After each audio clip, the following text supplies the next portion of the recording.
Welcome to episode car stereo install. So today we've got a bunch of parts to install in the vehicle. What do we have? Well, we have a Kenwood refurbished deck.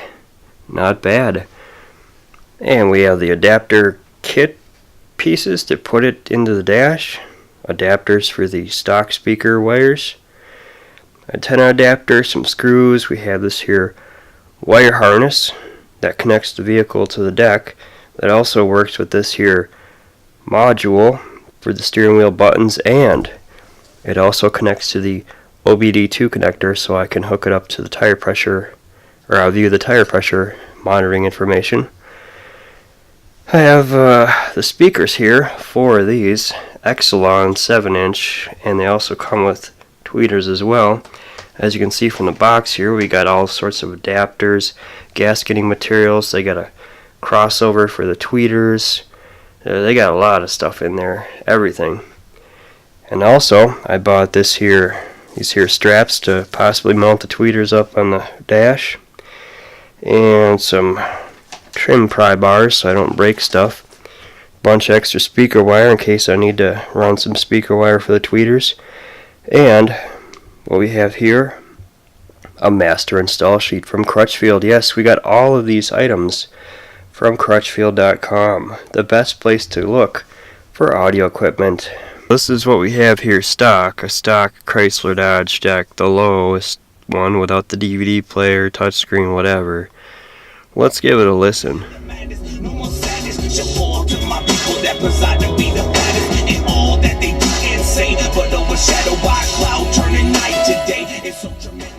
And what happens is the volume goes up to 38, but right about 25, 30 or so, it starts clipping and it sounds like garbage. It's just a junk deck. Remember that calibrated microphone I said we got for about 30 bucks? Well, that's going to come in handy right now.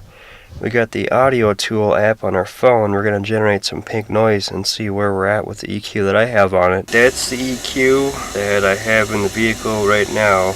I don't know, that's pretty flat, but it just distorts like you wouldn't believe. Let's give this track a test since I know how this one sounds.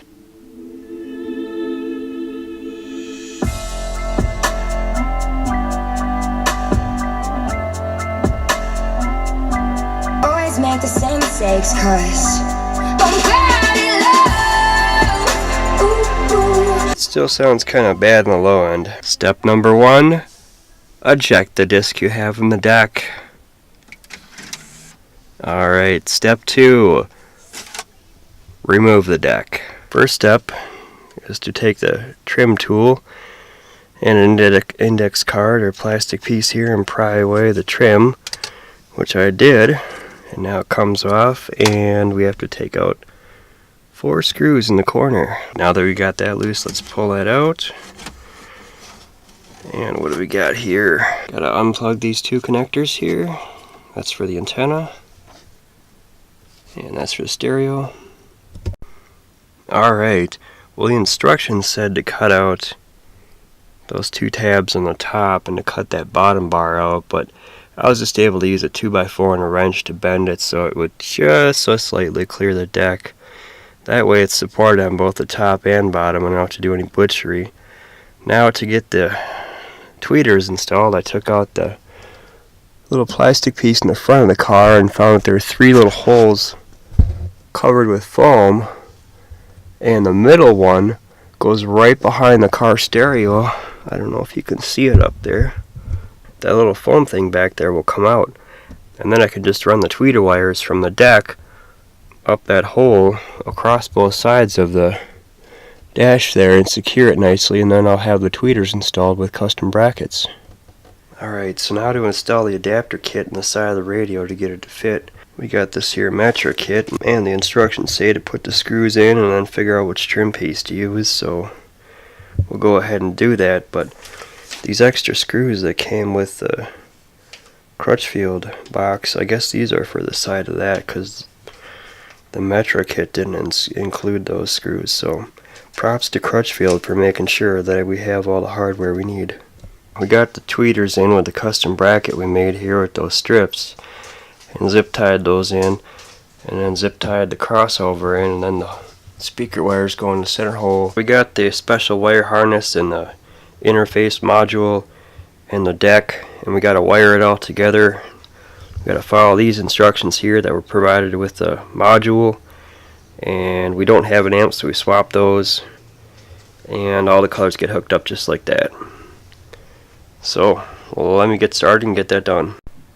Alright, we finished flashing the control module with all the steering button controls that we wanted. Well, let's get it installed. Alright, we got the radio harness all soldered up and bundled up and ready to install so it doesn't get cut up. And we got all the other stuff run. Let's go install it. Now that we got the door panel off, we're going to go ahead and take the stock speakers out and put the replacement ones in. That was pretty easy to take the stock speaker out. And here it is. Look at these things. That is a pretty cheap paper cone. It's light as a feather too. Not quality. We got the adapter bracket ready here, and we installed the gasket material. That's what makes the difference between the cheap speakers and the premium ones. These ones come with all the gasketing material necessary to make sure that these adapter plates and the other plastic parts of the car don't rattle. Now that we put the adapter on that's supplied by Crutchfield, all we have to do is plug it right into the stock harness here and screw the speaker into the adapter. We got the speaker installed, and we installed the foam padding around the outside of the speaker too to make sure we don't lose any of that mid bass.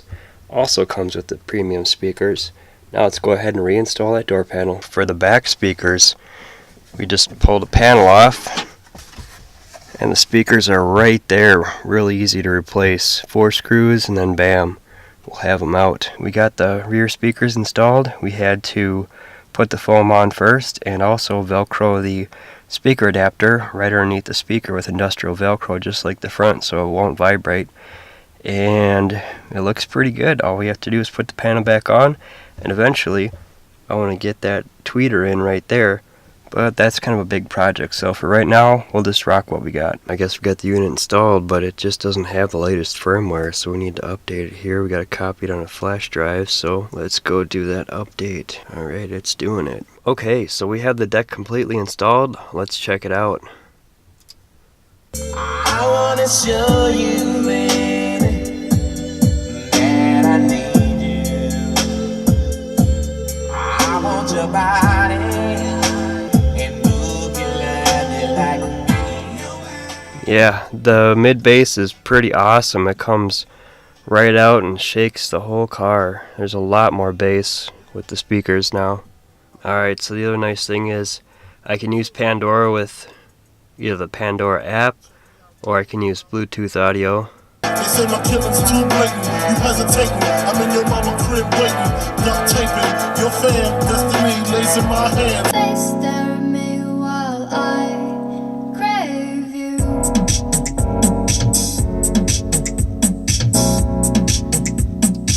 Okay, pro tip time. When you run your aux cable and your USB cable out, make sure you run a cable out for your interface module, so if you want to change the button program, you don't have to pull the whole deck out. Also, another pro tip is if you're using the Galaxy S5 and Pandora, make sure you run Lineage OS on your phone. Otherwise, you're going to have problems with the audio skipping, cutting out. Yeah, Lineage OS is so much better.